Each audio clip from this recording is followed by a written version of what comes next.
Allô Tata, est-ce que tu pourrais venir à la maison s'il te plaît, j'ai besoin de toi pour mes cheveux. Hello, je suis Maëva, la fondatrice de la marque de produits capillaires Fais ta potion. Je vous invite aujourd'hui dans cette bulle sonore pour que l'on puisse échanger ensemble autour de nos aventures et mésaventures capillaires. Bienvenue dans Allo Tata. Bonjour à toutes, bonjour à tous. C'est une collaboration pour une première entre Yassa chez nous et le tout premier épisode d'Allo Tata. Et on va parler de cheveux, plus particulièrement de ce qu'on peut faire après avoir subi une ou plusieurs formes de maltraitance. Moi, je suis Nawal Benali, journaliste, et souvenez-vous, en 2021, j'avais fait un podcast où je parlais avec mes invités de maltraitance des cheveux texturés propres aux communautés nord-africaines, locales et diasporiques. On avait expliqué à quel point les méthodes résultaient d'une normopathie issue d'un inconscient tendant à gommer les aspérités physiques identifiables comme étant africaines et autochtones pour aller vers des standards un petit peu plus euro ou arabo-centrés. En fin de capsule, on avait parlé de progrès, on avait parlé d'une certaine tendance à adopter le retour au naturel comme quelque chose qu'il fallait opérer sérieusement. Mais c'est vrai qu'on n'avait pas donné de clés pour retrouver une texture de cheveux au plus proche de sa nature réelle avant qu'il y ait une transformation, le fait que ce soit dénaturé, endommagé et qu'on se retrouve avec des résultats parfois très très décourageants. C'est pour ça qu'aujourd'hui on est ensemble. C'est pour que tu puisses nous expliquer avec ton œil expert comment est-ce qu'on peut faire. Et puis tu vas nous expliquer aussi ton parcours à toi qui finalement n'est pas si éloigné de ce qu'on décrivait dans cet épisode. Aujourd'hui, 1 an et demi après, on crée une suite axée vraiment sur des solutions réelles. On est en Bretagne, on est à Rennes. Maëva Tiger, c'est la créatrice de la marque Fais ta potion. Tu proposes des produits capillaires élaborés à partir d'ingrédients naturels et biologiques. Exactement. Elle est avec nous pour répondre à toutes nos questions. Et nécessairement, je pense qu'après cet épisode de podcast, l'avenir capillaire des personnes qui nous écoutent et ou qui nous regardent sera bien plus radieux. Dans un premier temps, et pour poser les bases, j'aimerais que tu puisses expliquer aux personnes qui écoutent et qui regardent comment est-ce qu'on définit un cheveu texturé.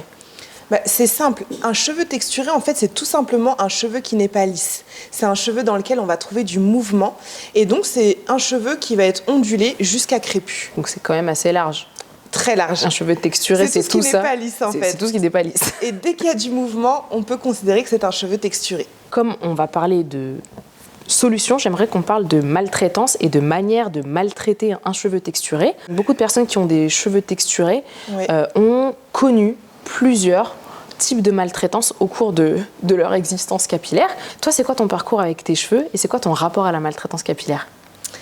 Je dirais qu'aujourd'hui, déjà, j'ai vraiment une relation d'amour et de compréhension avec mes cheveux et c'est ce qui me permet réellement d'en prendre soin. Mais c'est vrai que ça n'a pas toujours été le cas.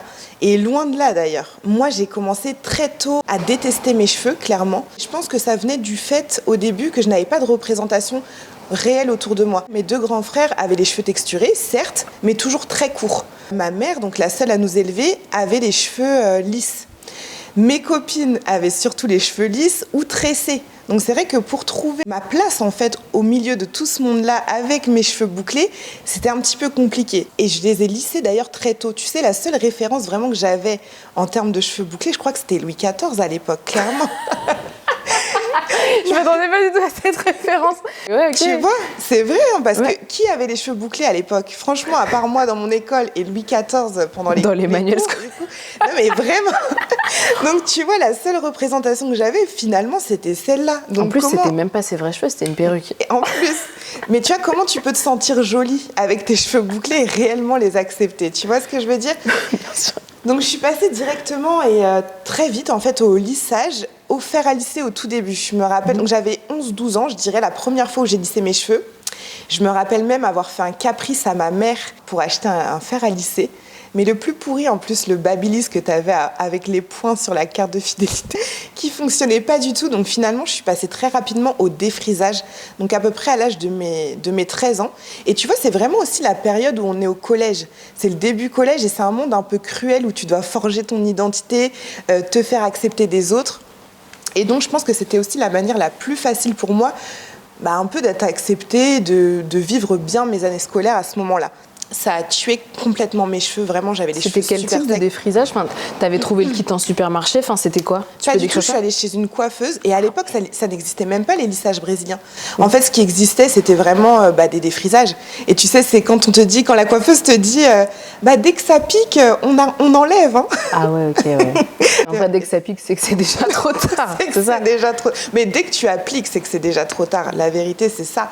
Pour te dire, donc je fais un défrisage et c'était même pas encore assez pour moi, le résultat. C'est-à-dire que normalement, ça devait m'éviter d'utiliser un fer à lisser, mais je continuais à l'utiliser parce que je voulais vraiment ce résultat effet baguette. Donc, s'en est suivi d'autres années à continuer le fer à lisser. Ensuite, j'ai découvert les lissages brésiliens. Donc, j'ai fait des lissages brésiliens et j'ai continué, je dirais, jusqu'à à peu près mes 20 ans à lisser mes cheveux, donc plutôt au fer après. J'ai eu le déclic, en fait, d'accepter ma chevelure pour 2 raisons. La première raison, c'est vraiment mon fils, parce que je voyais vraiment qu'il commençait à grandir avec ses beaux cheveux bouclés, et je voulais vraiment pas qu'il ait la représentation de parents qui détruisent leurs cheveux parce qu'ils ne les acceptent pas. Et donc, comment moi j'aurais pu lui permettre de s'accepter lui-même, en fait. Et la seconde raison, ça a été un peu comme pour le maquillage. Je me regarde dans un miroir et je me dis, mais Maëva, tu vas vieillir avec tes cheveux, sauf s'ils sont trop abîmés et qu'ils sont tous tombés, mais en soi, tu vas vieillir avec cette nature de cheveux. Donc, il y a un moment donné où il va falloir vraiment les accepter. Et c'est ce qui te va le mieux. Parce que aussi longtemps, j'ai cru que les cheveux lisses, c'est ce qui m'allait le mieux. Et du coup, à partir du moment où tu as fait ce défrisage et que aussi tu as eu une prise de conscience où tu te dis, moi maintenant, j'ai quand même une descendance et je veux montrer un exemple de fierté, un exemple de décomplexion. Finalement, c'est ton corps et ton corps, il est représentatif de qui tu es, de tes origines, de tes ancêtres. Au bout d'un moment, tu vas t'amuser à essayer de le transformer par diverses manières.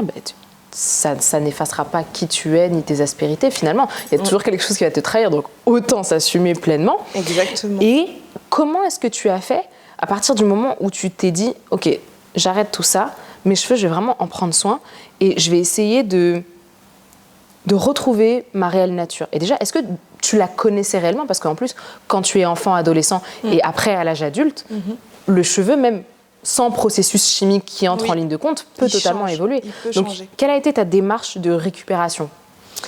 Je dirais, la première chose à faire, de toute manière, c'est éviter toute source de chaleur. Que ce soit lisseur ou fer à boucler aussi, parce que j'utilisais même un fer à boucler alors que j'avais les cheveux bouclés. Donc tu te lissais les cheveux pour ensuite être capable de les reboucler, mais que les boucles du coup soient très domestiquées, soient très... Et puis que ce soit des anglaises, donc c'était même pas ma vraie nature de boucle. Donc ça partait vraiment loin. Mais en tout cas, je dirais que la clé déjà dans un premier temps, c'est éviter les sources de chaleur, commencer les bains d'huile et commencer aussi à les accepter pleinement et donc les détacher. Parfois aussi, on a un cheveu qui est dénaturé, un cheveu qui a été maltraité. Et même si on en prend soin, on ne voit pas tout de suite le résultat et on a l'impression que c'est un peu mort, que c'est grillé, qu'on ne va pas retrouver sa vraie nature. Est-ce que tu pourrais nous dire, tu vois, par exemple, et ce serait peut-être quelque chose qui fera office de red flag au cas où, à partir de quand tu considères que le cheveu il commence à être dénaturé, à partir de quand il est maltraité? À partir du moment où tu vas utiliser un produit ou une méthode qui a vocation à changer la nature de ton cheveu, c'est à ce moment-là qu'il est maltraité ton cheveu. Après tous ces processus-là, justement, de maltraitance, que ce soit par le biais même de décoloration, donc de défrisage, de lissage, etc., à quel moment on peut voir un résultat quand on recommence à en prendre soin? Là, c'est compliqué parce qu'en fait, tu vas avoir du cas par cas à ce moment-là. C'est un peu comme le poids, tu sais. Il y a des filles qui vont manger tout et n'importe quoi, qui vont jamais prendre 1 gramme. Et toi, tu vas manger un hamburger, tu as pris 1 kilo. Et bien, c'est un peu ce même phénomène dans les cheveux. C'est-à-dire que tu as des filles qui vont faire un peu tout et n'importe quoi dans leurs cheveux, mais finalement, dès qu'elles vont arrêter tous ces processus-là de maltraitance, vont retrouver assez rapidement une belle chevelure.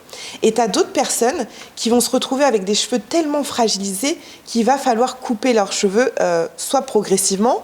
Il y en a d'autres qui passent aussi par le Big Shop. En revanche, tu vas avoir un détail, ça va être sur le cheveu qui est complètement mort. Tu sais, par exemple, quand tu es passé par des phases de défrisage, et c'est vraiment encore pire le défrisage, ou de lissage du coup, tu vas avoir souvent des repousses, et au niveau des repousses, ce seront donc tes cheveux naturels, puis plus bas, ce seront des boucles un peu plus détendues que ce que tu avais à l'origine, et puis un peu plus bas encore, tu vas avoir des pointes du coup complètement lisses. Si tu les touches, ça va être super sec, ça va être limite élastique, ça peut même partir en même temps que tu tires dessus. là, clairement, cette partie-là, il va falloir la couper. On appelle ça plus communément des queues de rat pour que ça puisse repartir sur une bonne base. Donc, si on devait dresser une petite liste juste de ce qui peut endommager le cheveu, les sources de chaleur. Ouais, je sais pas si petite c'est le bon mot. En fait, j'essaie d'y aller crescendo, c'est pour ça. Mais les sources de chaleur. Les sources de chaleur, alors après, voilà, des sources de chaleur extrêmes. Ça va être lisseur, fer à boucler. Moi, j'utilise le diffuseur, par exemple. Et certains jours, je vais mettre plus de chaleur parce que je suis plus pressée, donc j'ai envie que ça aille plus vite. Mais c'est pas une chaleur extrême. En plus de ça, il y a le diffuseur, donc ça diffuse vraiment la chaleur. Il faudra éviter aussi tout ce qui est décoloration, que ce soit à la maison ou chez le coiffeur, en fait. Les défrisages, les lissages. Ça va être également tout ce qui va être colle. Enfin, quand je dis colle, tu vois, quand on va passer, quand on va poser une perruque, l'utilisation de genre de laque super forte, tu vois. Également, toutes les coiffures à traction avec beaucoup de gel, des gels avec des mauvaises compositions. C'est tout ça qu'il va falloir éviter. Tout ce qui, comme on le disait juste avant, tu vois, tout ce qui va avoir vocation à changer la nature de ton cheveu va être néfaste pour ton cheveu. Et du coup, ce qui a vocation à changer la nature de son cheveu, on précise que ce soit sur le temps long ou même sur le temps court d'une journée, parce que tu parles de gel, de cire ou d'un fer à boucler ou à lisser. Techniquement, c'est pas supposé changer la nature de ton cheveu sur le long terme. Or, c'est aussi la répétition du geste. Exactement, c'est ce que j'allais te dire. Tu vois, on ne citera pas de marque, mais c'est une certaine cire que beaucoup de coiffeurs utilisent et coiffeuses utilisent provoque énormément d'allergies chez plein de personnes, des irritations du cuir chevelu. Ça provoque aussi de la casse en racines, parce que c'est souvent en racines qu'on met ça. Et là, du coup, le problème, c'est que tu te retrouves avec des cheveux qui se retrouvent cassés en racines. Ça s'en va, tu perds de la masse, tu perds de la matière. Etc. Et donc le facteur répétition aussi du fer à lisser et du fer à boucler, si tu fais ça tous les jours, au bout d'un moment, il ne faut pas s'étonner que ton cheveu... Exactement. En fait, ça va être ça va être dans la répétition du geste, en fait. Si tu fais un chignon plaqué de temps en temps, c'est pas grave. C'est de temps en temps, et puis le reste du temps, tu en prends soin, donc pas de souci.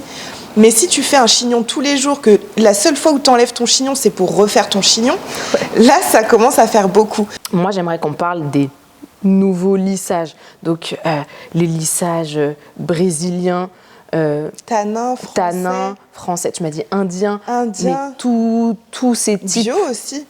Ah ouais, ok. Ça, par contre, j'apprends. Et moi, je voulais te faire intervenir là-dessus parce que je vois qu'il y a beaucoup de coiffeuses en salon qui te disent non, ce genre de lissage, ça ne t'abîme pas le cheveu. C'est même vendu parfois comme, attention, un soin. Mais c'est clairement toujours vendu comme un soin.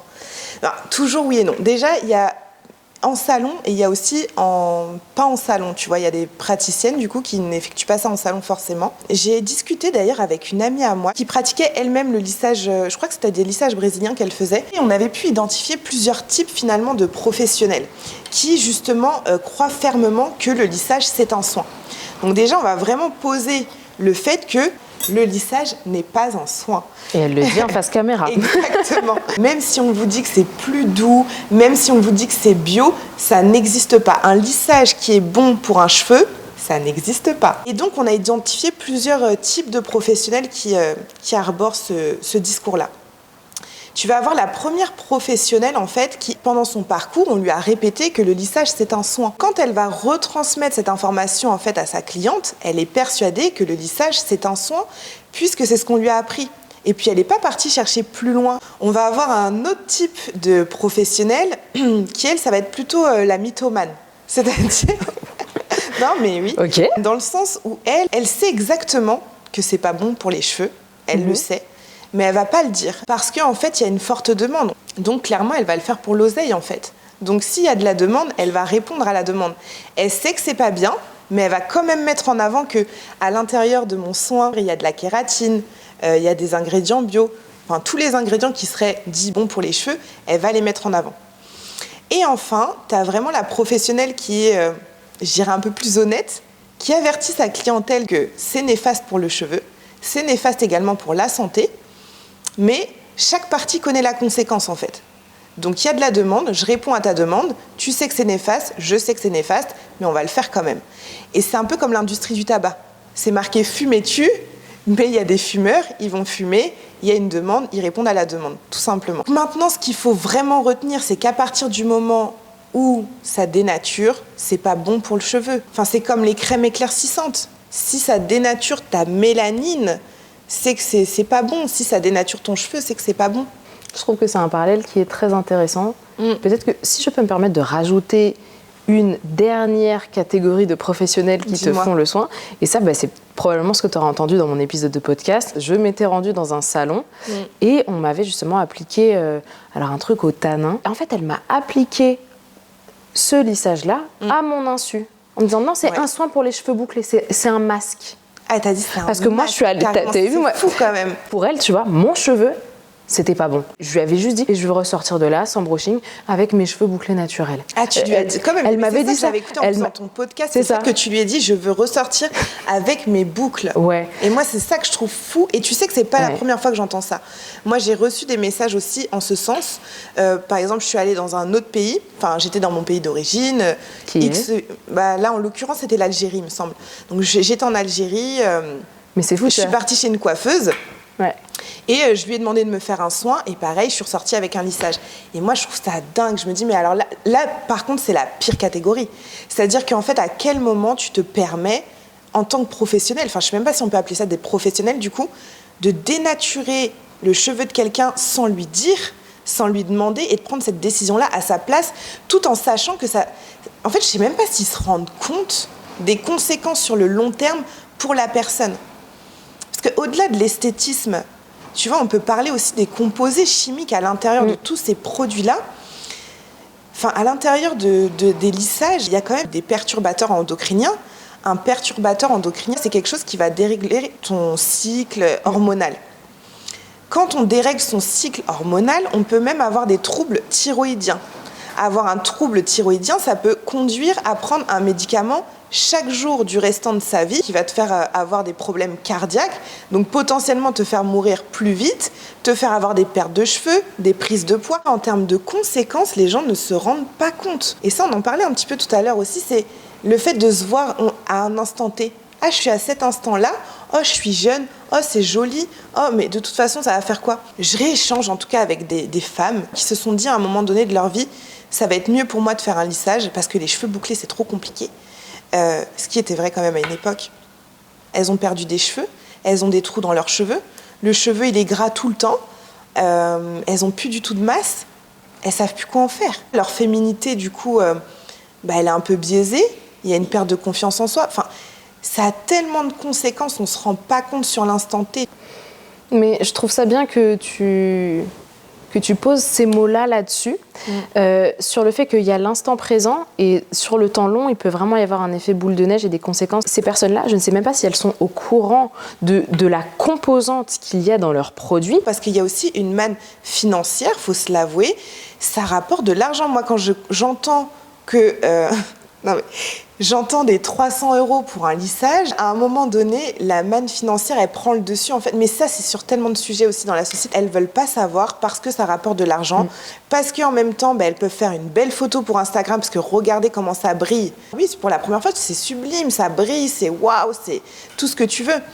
Mais la deuxième fois, mais dans 3 jours, mais dans 1 an. Mais au-delà de ça, si tu es coiffeuse, tu vas quand même regarder la composition des produits que tu vas proposer à ta clientèle. Il y en a quand même qui tendent vers ce que tu as dit, de se poser la question, est-ce que c'est bien, est-ce que c'est pas bien, quelle est la composition de ce produit, qu'est-ce que je vais mettre en vente dans mon salon, quelle image je vais donner à ma clientèle, qu'est-ce que je veux transmettre à ma clientèle. Il y en a qui se posent la question, mais d'autres, business is business en fait. J'ai ouvert une société, je veux que ce soit rentable au maximum. Donc pour que ce soit rentable au maximum, j'achète pas cher, je revends à un bon prix. Et ça, c'est une réalité. Alors, effectivement, il y a ça, c'est indéniable. Mais tu vois, je me dis, et là peut-être que je dresse un parallèle qui est un peu... ce n'est pas un jeu de mots, mais tiré par les cheveux. Je me suis dit, tu sais, quand j'ai pensé à ma phrase, je me suis dit, oh non, ça va faire vieux jeu de mots pourri. Mais en fait, j'en ai pas d'autres là qui m'est venu.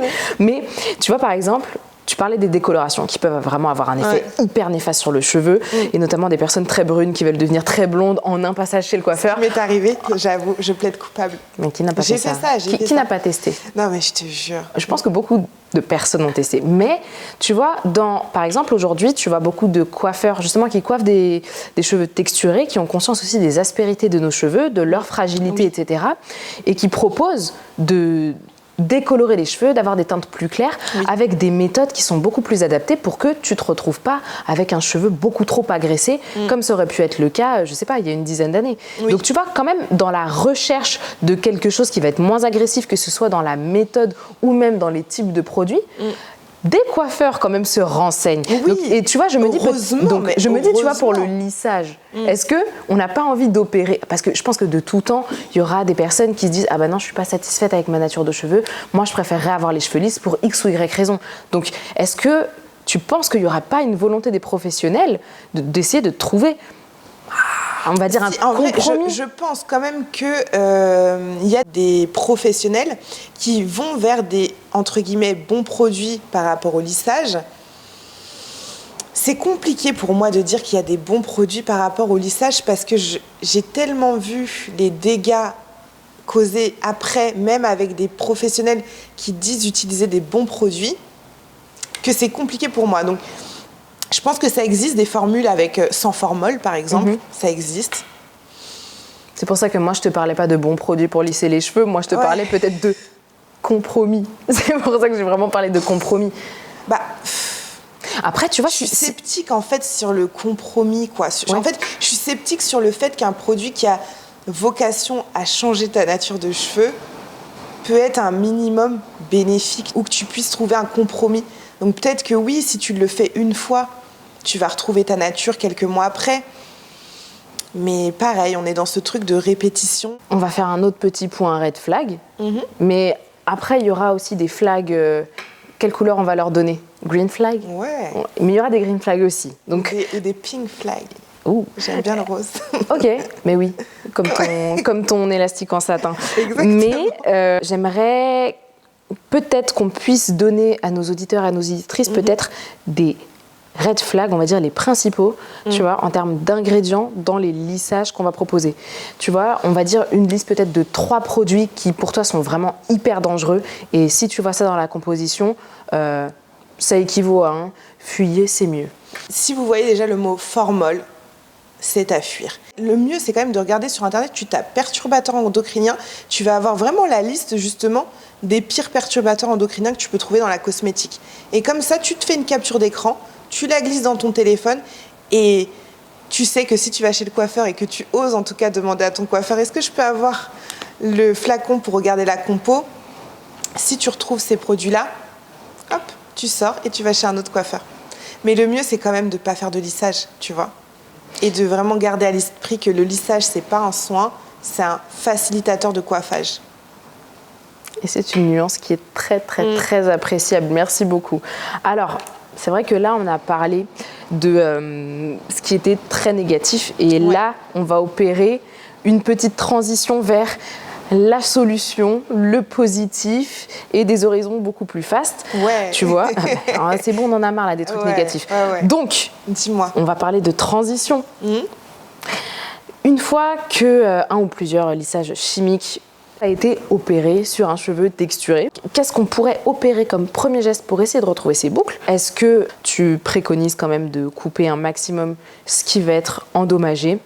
Et est-ce qu'il se peut que ta nature de cheveux se voit transformée? Et même si tu opères une transition avec des bons soins, etc., est-ce qu'il se peut que tu ne retrouves pas ta nature originelle? Quand tu veux retrouver tes boucles, la première chose à faire, c'est d'éliminer toutes les choses néfastes que tu faisais à l'origine. Tu faisais des décolorations, t'arrêtes les décolorations. Tu lissais aux plaques, t'arrêtes de lisser aux plaques. Un maximum, tu vas les laisser détacher. Même si le résultat dans le miroir ne te convient pas, fais-le quand même. Et je dirais aussi, progressivement ou non, tu adoptes une routine saine. C'est-à-dire, on évite tout ce qui est produits conventionnels qu'on va trouver dans les supermarchés et on essaie de se diriger vers des produits qui sont plus sains. Aussi, s'appliquer des bains d'huile 1 fois par semaine. Ensuite, on a parlé de la casse-ciseaux. Est-ce qu'elle est indispensable, oui ou non? Encore une fois, ça va vraiment dépendre de l'état de ton cheveu. Je vais parler de ma petite stagiaire, Mona. Elle a fait un lissage brésilien du coup en septembre, puis un autre en mars. Et ça fait depuis ses 13 ans qu'elle lisse ses cheveux aux plaques. On lui a fait une routine et ses boucles sont revenues. Je vais pas dire ses boucles, mais tu vois, on a vu des belles ondulations revenir à la première utilisation. Donc ça donne de l'espoir. Même elle était super étonnée. Et elle m'a dit, mais tu sais que ça fait 10 ans quasiment que j'ai pas vu mes boucles. Autant, je vais avoir reçu des femmes ou je vais avoir ça de repousse, où c'est à peu près sa nature de cheveux du coup qui a repoussé, et le reste malheureusement c'est complètement mort. Et là il va falloir couper. Et ensuite la dernière question, après que tu aies fait un lissage ou plusieurs lissages ou défrisage, ta texture elle va changer. Tu auras des boucles beaucoup plus détendues, voire des ondulations, voire juste je te dis des mouvements ou complètement lisses qu'il faudra couper, tu vois. Donc ta texture, elle va forcément changer. Après, celle qui repousse, en général, c'est quand même plus ta texture de base. Et après, dans tous les cas, il faudra quand même les booster pour vraiment retrouver une belle boucle. Et puis de elle-même, en fait, ta boucle, elle va se dessiner, elle va se serrer. Et donc, tu vas retrouver une boucle vraiment plus jolie. Merci, ça donne de l'espoir. Mais il faut, mais c'est important. Mais oui.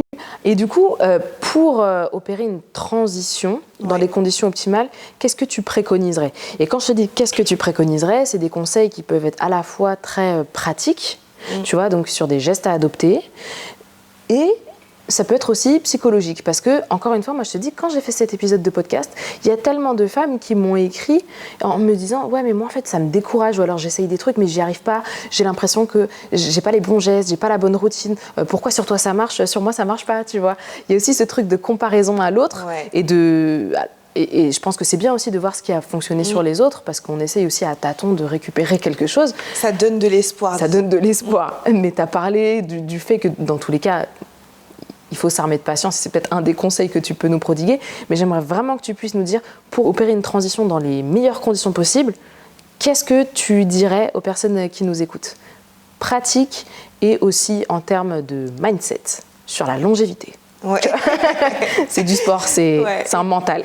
Ouais, c'est ça. Alors oui et non, mais plus sérieusement, ce que je leur dirais déjà, c'est de ne pas forcément se comparer aux autres. Tu vas avoir des filles sur les réseaux sociaux qui ont des superbes chevelures, mais vraiment waouh. Et là, tu te dis ah, mais elle a les mêmes boucles que moi. Et elle utilise tel produit et ça lui donne ce résultat-là. Et du coup, toi, tu vas te dire, je vais acheter ce produit-là, c'est sûr que ça me convient. Et comme tu l'as dit, tu peux te sentir découragé parce que finalement, tu n'as pas obtenu ce résultat-là. Et je pense qu'une des clés à connaître pour opérer une transition vraiment de qualité, c'est de connaître sa porosité. Parce qu'en fait, il y a des milliers de textures de cheveux, on est d'accord avec ça, tu as même des fois plusieurs textures sur la même tête, mais en fait, tu n'as que deux principales porosités. Tu as la porosité faible et la porosité forte. Je vais aussi être un petit peu radicale, et moi, c'est ce que j'ai fait. À un moment donné, j'ai pris tous les produits que j'avais chez moi de type conventionnel, je les ai mis dans un sac, je les ai jetés.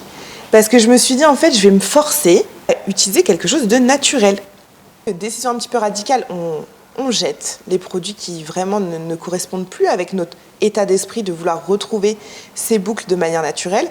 Et une deuxième chose, donc on parlait de ne pas se comparer parce que il faut connaître sa porosité. Donc pour reconnaître un cheveu à faible ou à forte porosité, c'est juste de un petit peu se poser les bonnes questions. Donc par exemple, pour la porosité faible, déjà on va retrouver les cheveux de lisse à boucler, qui peuvent avoir une faible porosité, mais également les cheveux crépus. Quand tu vas mettre un soin qui est beaucoup trop riche, ça va avoir tendance à alourdir le cheveu. Tu vois, et c'est là que tu vas dire, j'ai l'impression qu'ils sont gras, c'est lourd, c'est pas agréable en fait dans ton cheveu. Le soin, il a du mal à pénétrer tellement il est riche, vu que les écailles sont fermées. Sur des cheveux crépus, ou frisés d'ailleurs, ce qui va se passer, c'est qu'à l'étape du coiffage, on va avoir des résidus blancs parce que le soin n'a pas réussi à pénétrer. Donc là, tu sais que tu as une faible porosité, et ce qu'il va falloir, c'est des soins qui sont hyper légers. Parce que ces soins-là, ils vont te permettre en fait de rentrer directement dans la fibre capillaire. C'est-à-dire que toi, tu estimes qu'il est important de comprendre que, admettons qu'on ait le même pattern de boucle, que tu vois, genre qu'elles soient serrées de la même manière, qu'elles se ressemblent, nos porosités peuvent cependant différer, et c'est ce qui va faire que on n'a pas besoin des mêmes soins. Et exactement. Ça, c'est hyper important de le comprendre. À l'inverse, une porosité forte, les écailles sont ouvertes. Donc, il va falloir quelque chose de très riche pour combler les écarts entre les écailles. Si tu mets quelque chose de trop léger, ça va entrer, ça va ressortir aussitôt. Et souvent, ce que tu vas entendre, c'est à chaque fois que je fais ma routine, dès qu'ils sont secs, j'ai plus de boucles. Et c'est parce qu'en fait, ta routine, elle n'est pas adaptée. Les soins que tu utilises ne sont pas assez riches. Pour visualiser, c'est comme si tu avais un trou dans un mur et que tu essayais de le combler avec de la peinture. Donc forcément, ça va rentrer, mais ça va ressortir. Donc si tu utilises du plâtre, là, ça va reboucher le trou. D'accord. Donc tu préconises de faire un test de porosité quand même régulièrement? Test de porosité, non. Franchement, il y a eu un moment où c'était une tendance de mettre ses cheveux dans un verre d'eau. Je conseille pas. Ce que je conseille, c'est vraiment d'être dans ton ressenti. C'est-à-dire, aujourd'hui, j'utilise tel masque. Qu'est-ce que j'ai comme résultat? Ok, C'est juste à juste l'œil ça. nu. En fait, qu'est-ce que j'ai comme résultat? Est-ce que ton résultat, tu as le cheveu qui est trop lourd? Et là, tu te dis, ah ouais, donc peut-être que mon soin actuel, il est trop riche. Ou à l'inverse, est-ce que, je comprends pas, j'ai fait toute ma routine, j'ai pas de boucle. Tu sais que là, du coup, il te faut quelque chose de plus riche. C'est tout. Juste ça. C'est aussi ton feeling, ton ressenti et ce que tu vois dans le miroir, tout simplement. Écoute, on a parlé du test de porosité qui était à la mode et c'est justement ma question suivante. Quand on opère une transition, on a tendance à aller sur Internet. Souvent, quand on souhaite revenir au naturel, il y a une forme de rejet de toute l'institution des coiffeurs. Parce que manque de confiance, pas mal de coiffeurs aussi t'induisent en erreur. Il faut le dire, même si aujourd'hui on a l'émergence de salons vraiment spécialisés dans le fait de s'occuper des cheveux texturés. D'ailleurs, je dresse une petite remarque. C'est très compliqué d'avoir des rendez-vous parce que du coup, on en a tellement manqué pendant longtemps que maintenant, quand tu souhaites avoir un rendez-vous, il faut que tu te prennes beaucoup à l'avance et tu as des rendez-vous. Parfois, tu non, il faut que tu viennes à Rennes. Ça, c'est parce que tu es de Paris. Oui, on est en région parisienne, c'est vrai. Mais en région parisienne, il y a de plus en plus de salons et je trouve que c'est un très bon point. Mais du coup, et c'est bon signe de voir que leur emploi du temps, ils sont overbookés. Parce que ça veut dire qu'on en a tellement manqué que maintenant, on y va. Mais souvent, dans l'étape de transition, on est sur un truc, dans les coiffeurs, je veux me couper les cheveux toute seule, c'est mort, ne vous approchez plus de moi. C'est vrai qu'il y a cette phase-là. Et on a tendance à aller sur Internet, voir justement des youtubeurs, des youtubeuses qui ont des cheveux auxquels on souhaiterait aspirer, tu vois. Est-ce qu'il y a des trends, des modes comme ça que tu as vu passer dans le curly hair web game contre lesquels tu souhaiterais mettre en garde parce qu'en fait, c'est pas super bon et ça va peut-être limite détériorer le cheveu in fine? Moi, la première, je vais sur Internet et je vais me renseigner et je vais essayer de trouver des tutos, des masques, des recettes, etc., etc. Tu trouves de tout. En fait, le problème aussi, c'est que tu trouves tout et son contraire. Finalement, tu te retrouves vite perdu. Moi, j'ai vu une trend passer et ça concerne pas que les curly, ça concerne vraiment tous les types de cheveux, c'est l'eau de romarin. C'est vrai que le romarin a des vertus pour la pousse de cheveux. Et puis, par exemple, tu vas avoir une vidéo d'une fille qui va se mettre de l'eau de romarin et puis un Get Ready With Me. Et finalement, la vidéo se coupe. Et toi, tu l'as pas vu se rincer les cheveux, tu vois. La personne qui fait la vidéo, peut-être qu'elle trouve ça logique d'aller se rincer les cheveux. Mais pour la personne qui regarde, elle sait pas à quel moment tu as rincé tes cheveux. Et je me suis retrouvée à faire une animation pour les cheveux et donc à faire des refresh à des filles pour qu'elles testent les produits. Et là, je tombe sur une fille qui a les cheveux super secs. Mais secs, vraiment, je lui enlève son chouchou et je lui dis, mais qu'est-ce qui s'est passé? Elle me dit, ah non, mais c'est parce que j'ai mis de l'eau de romarin. Et je lui dis, mais depuis combien de temps? Plusieurs jours. Et t'as pas rincé, en fait, tu vois. Et donc, en fait, elle est restée avec son eau de romarin, puis elle a fait des chignons, puis peut-être qu'elle en a même remis. Et ça assèche de fou les cheveux, l'eau de romarin. Il faut pas tout prendre sur Internet, et des fois, t'as pas toute l'information, donc faut faire attention. Ce que je préconise vraiment, c'est que si t'as pas envie de faire plus de recherches que ça, contente-toi d'utiliser des huiles que tu connais, auquel tu n'es pas allergique. Tu fais une synergie d'huile, donc un mélange d'huile, tu l'appliques dans tes cheveux, tu laisses poser, puis tu rinces. C'est vous parce que tu as empiété sur ma question suivante. Dis-moi. Est-ce qu'il y a des produits, des huiles ou qu'importe, des ingrédients qu'on peut considérer comme des must-have, des intemporels et même si tu es en galère de tel ou tel produit, tu sais que ça peut entretenir et c'est bien de l'avoir. Les soins maison, c'est bien, ponctuellement. C'est pas ça qui va faire que tu auras une super belle boucle définie au quotidien. C'est pas ça non plus qui va faire que tu auras un cheveu en bonne santé au quotidien. C'est vraiment aussi l'utilisation de produits, des réels produits capillaires. Ça me fait penser aussi à une autre fille qui est venue me voir après avoir passé, je sais plus combien de temps d'ailleurs, si c'est en mois ou en années, à faire que des shampoings maison avec des poudres, masques maison avec des ingrédients que tu as à la maison. Et en fait, au bout d'un moment, elle s'est retrouvée avec des démangeaisons au niveau du cuir chevelu, etc., etc. Donc vraiment, c'est bien les recettes maison, ponctuellement, une fois par semaine. Si j'avais des must-have à donner en termes de produits capillaires, ce serait un bon shampoing qui est doux pour éviter tout ce qui est démangeaison, réaction du cuir chevelu. Un bon soin, bien riche pour celles qui ont les cheveux endommagés. Et une bonne gelée, tu vois, pour définir ta boucle et l'avoir sur du long terme, sur plusieurs jours dans ta semaine. En termes de soins maison, ça va plutôt être des huiles. Vraiment pour pas de risque. t'as pas de risque à avoir avec de l'huile d'olive. Ça me fait plaisir que tu dises ça, parce que dans ma culture, c'est très important l'huile d'olive. Et ça sert à absolument tout, et notamment pour les soins de la peau et pour les soins des cheveux. Pour les Nord-Africains et les Nord-Africaines, ça par contre, c'est vraiment par pur esprit. Nous ne sommes pas en danger. Voilà. C'est bien, Maëva le confirme. Voilà. Zit zitoun, c'est parti. Exactement. C'est bon. J'aimerais qu'on mette l'accent sur ce qu'est une routine et pourquoi c'est important d'en avoir une lorsqu'on a des cheveux texturés. Ouais. Parce que j'ai l'impression aussi que lorsque les personnes souhaitent revenir au naturel ou retrouver une texture qu'elles pensent, parce que beaucoup de personnes aussi n'ont jamais vraiment connu leur vraie texture de cheveux aussi. Donc est-ce qu'on peut même parler d'un retour au naturel quand elles l'ont pas vraiment côtoyé, tu vois? Mais en tout cas, c'était une nuance qui me paraissait important de souligner à la volée comme ça. Mais pourquoi c'est important d'en avoir une? Parce que beaucoup de personnes aussi n'ont pas de routine, en tout cas pas suffisamment longtemps pour pouvoir observer des résultats où ils se disent yes, bah c'est ça qu'il me faut en fait, c'est ça qui me manquait.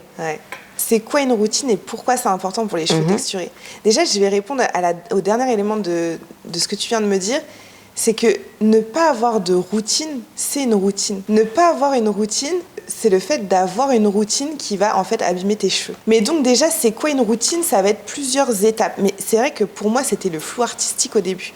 Vraiment le flou complet. Je comprenais même pas, tu sais, quelle étape, puis quelle étape, puis quelle étape. Parce qu'en fait, une routine, c'est quoi? C'est un enchaînement d'étapes que tu vas répéter normalement si tu as les bons produits une fois par semaine. Tu feras un refresh au cours de la semaine et voilà. Donc ça va passer par le soin, donc si on fait un bain d'huile par exemple, puis le lavage, donc on va laver nos cheveux pour enlever les excédents soit de produits qu'on a accumulés au cours de la semaine ou d'huile si on a fait un bain d'huile. Ça va passer par donc la phase de démêlage, donc avec une crème, un soin, et le coiffage, donc styliser la boucle et faire en sorte qu'elle tienne sur la semaine.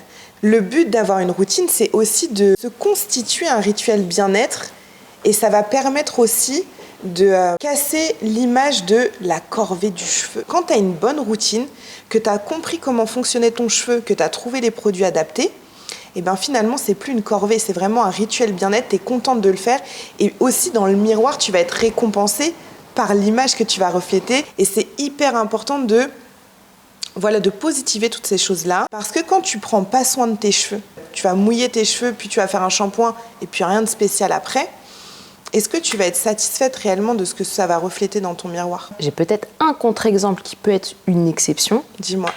Mon petit frère a des cheveux à peu près comme les miens. Ouais. Pendant des années, et je te promets, il n'a rien fait. Il ne mettait aucune crème, rien, pas d'huile, rien du tout. Il avait des boucles incroyables. Maintenant, il commence à faire des soins. Mais tu vois, pendant des années, il a eu des boucles incroyables sans rien faire. Et il avait fait des lissages, il s'était déjà lissé au fer. Certains coiffeurs lui ont fait des brushings sans son consentement, mais c'est une autre histoire. Tu vois ce que je veux dire? C'est-à-dire que là, on est dans un cheveu tout neuf. Pur, quoi. Exactement. Ok. Et il y a aussi ce phénomène dont on parlait tout à l'heure, c'est comme le poids. Tu as des filles qui vont manger, des filles et des garçons d'ailleurs, qui vont manger tout et n'importe quoi, qui vont rien prendre. Et toi, tu manges un bout de chocolat, ça y est, c'est fini, quoi. Donc, en gros, bonne routine, c'est égal à production d'endorphines. Parce qu'on va avoir de bons résultats et ça va nous encourager à poursuivre. Ça va nous motiver, effectivement. Il y a le facteur temps aussi qui joue là-dedans, dans le fait d'avoir une bonne routine. Est-ce qu'on peut donner, par exemple, un conseil, genre une routine minimaliste pour les personnes qui n'ont pas trop de temps? J'ai créé, tu vois, les routines. Donc, j'ai 2 routines, une pour la pousse, une pour la boucle. Je les ai créées à un moment de ma vie où je partais de chez moi à 7h30 et je rentrais chez moi, il devait être 20h. Donc, autant te dire que la dernière chose à laquelle je pensais, c'est vraiment avoir le temps pour faire mes boucles au quotidien. Donc, si je les ai créées, c'est aussi pour permettre à toutes ces personnes qui manquent de temps, parce que je les comprends, de pouvoir justement avoir une routine à faire, comme je te disais, le jour, en fait, où tu as le plus de temps. Tu vois, moi, pour ma part, c'était le dimanche. Je sais que le dimanche, je vais plus traîner, je vais avoir un peu plus de temps, je vais faire ma routine à ce moment-là. Le meilleur conseil que je peux donner, c'est prendre le temps. Un shampoing, un soin, on démêle bien. Un élément de coiffage, c'est vraiment le minimum. Shampoing, soin, gelé, vraiment le minimum. Merci beaucoup, parce que c'est vrai que je pense que beaucoup de personnes, dans le facteur découragement dont on parlait, c'est j'ai pas les résultats escomptés, etc. Mais aussi de se dire, mais tout ce que tu fais, ça a l'air de prendre tellement de temps. Souvent, on me dit ça. Oui, pour avoir un résultat optimal, tu vas faire plus d'étapes. Maintenant, si tu veux un résultat satisfaisant, est-ce que tu as besoin Est-ce que tu as besoin de faire du finger coil, tu vois, tout le temps? Non. Tu vois, tu peux avoir des jolies boucles juste en passant un coup de peigne. Tout va dépendre aussi du résultat que tu souhaites. C'est très clair. Ouais. C'est très clair. On parle de gestes à adopter, on parle de temps à accorder à nos cheveux. Ouais. Et puis, finalement, nous, tu vois, on se parle en tant que personnes qui avons subi des formes de maltraitance. On s'est auto-infligé des maltraitances aussi. En non-connaissance de cause ou en connaissance de cause. J'ai l'impression qu'on a quand même une connaissance de nos cheveux que, par exemple, la génération qui nous précédait n'avait pas. Tu es maman, on pense à la suite. Est-ce que tu trouves qu'aujourd'hui, pour les plus jeunes, on éduque assez à prendre soin des cheveux texturés? Parce que, ne soyons pas langue de bois, on a déjà vu des personnes qui ont subi certaines choses et qui, justement, par manque de temps, parce qu'elles sont trop pressées ou qu'elles ne savent pas nécessairement comment faire, mais finalement, les cheveux des enfants, tu vois, se retrouvent dans les mêmes travers que les nôtres. Tu sais, avant nous, il y a des mouvements qui nous ont précédés. Il y a le mouvement Rastafari qui nous a précédés. Il y a le mouvement Napi aussi ces dernières années. Donc je pense qu'on est encore en plein dedans. Et comme tous les mouvements, comme toutes les prises de conscience aussi, c'est quelque chose qui dure sur plusieurs décennies en fait. Donc on est vraiment en plein dedans. Aujourd'hui, je pense que les parents, oui, ils tendent vers ça. On est quand même sur des parents qui veulent faire en sorte que leurs enfants aiment leurs propres cheveux.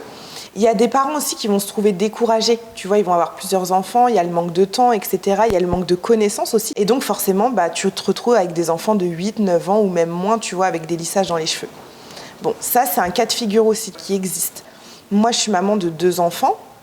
Et la génération de parents autour de moi, elle a quelques années de plus que moi. Et finalement, eux, c'est aussi des personnes qui ont vécu... je dirais limite pire que nous au niveau de leurs cheveux. Donc c'était encore plus compliqué d'arborer leurs cheveux à leur époque à eux. Et je pense qu'il faut aussi prendre cet aspect-là du prisme en fait en compte, tout simplement. Ok, mais c'est plutôt encourageant. Ouais, oui, c'est vraiment encourageant même.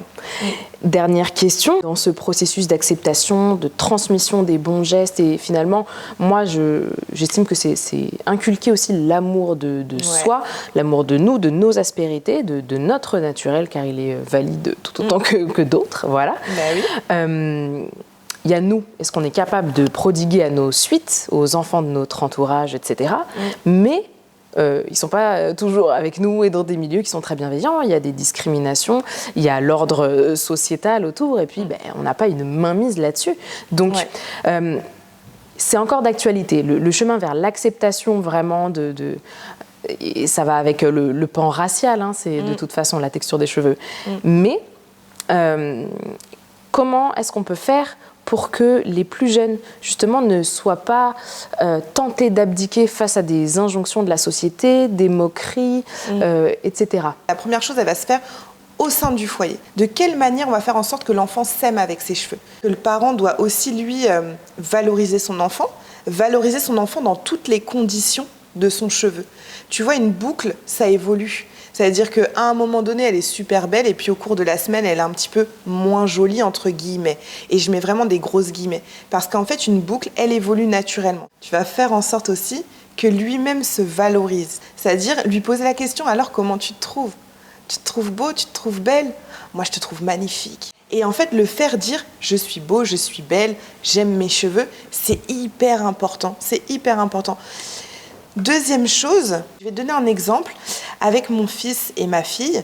Donc si tu veux, ma fille, quand elle n'a pas les cheveux vraiment définis, les boucles bien définies, ça lui fait une petite boule afro trop mignonne. Et son frère avait souvent tendance à dire « oh, t'as trop de cheveux !» Mais trop, ça veut dire quoi?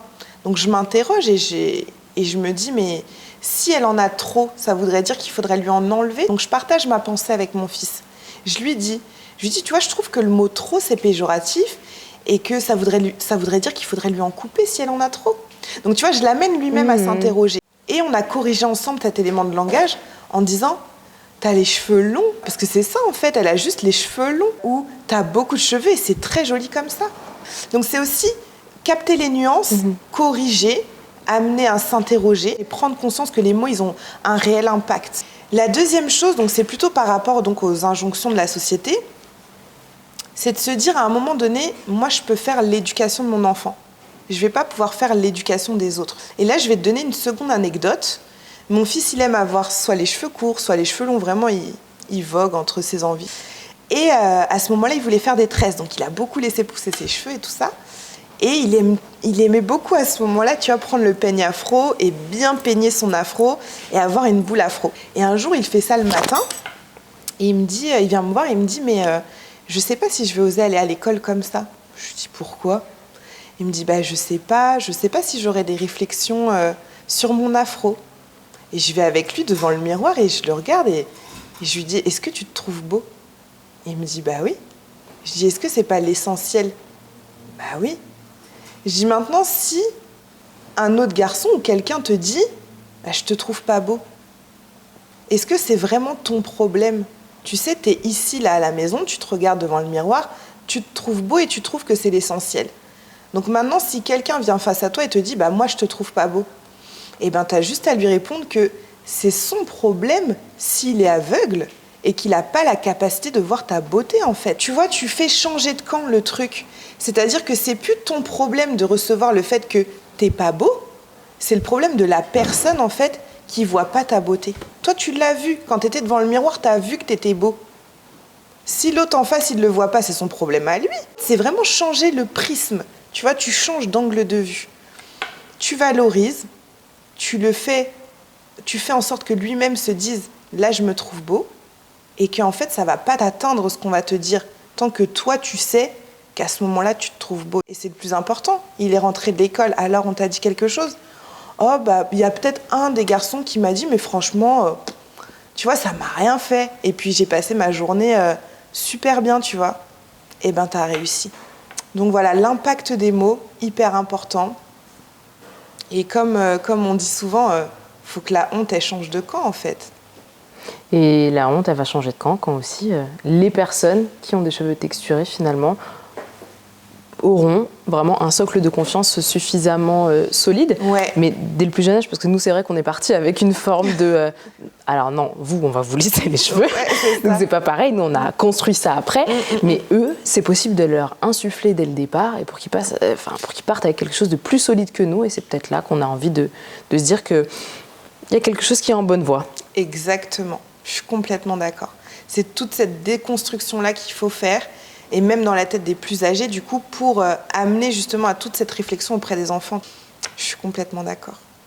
Eh bien, nous, on va se laisser sur ces mots. C'est la fin de l'épisode. Ouais. Donc, merci beaucoup, Maëva, pour les précieux conseils que tu nous as donnés et que tu as donnés aux auditeurs, aux auditrices.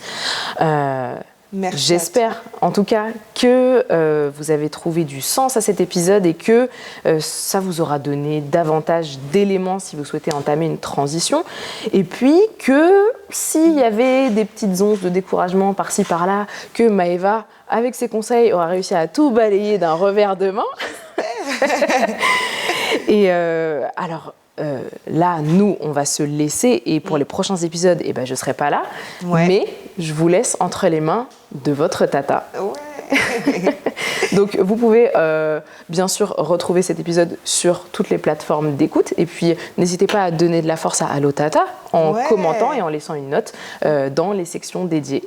Merci Nawel, du coup, pour ta participation, pour avoir été avec moi et pour cet échange de qualité. Vraiment, merci. C'était un échange de qualité, rempli de bienveillance, tu vois, des questions pertinentes auxquelles j'espère j'ai pu répondre avec autant de pertinence. Et vraiment, le but est de prévenir, de sensibiliser et d'apporter une vraie plus-value à tous nos auditeurs et auditrices dans la bienveillance et qui puissent aussi évoluer avec leurs cheveux, quoi. Et à bientôt. Merci. Donc c'est bon, on raccroche ? Ouais, on peut raccrocher. Ok, tata.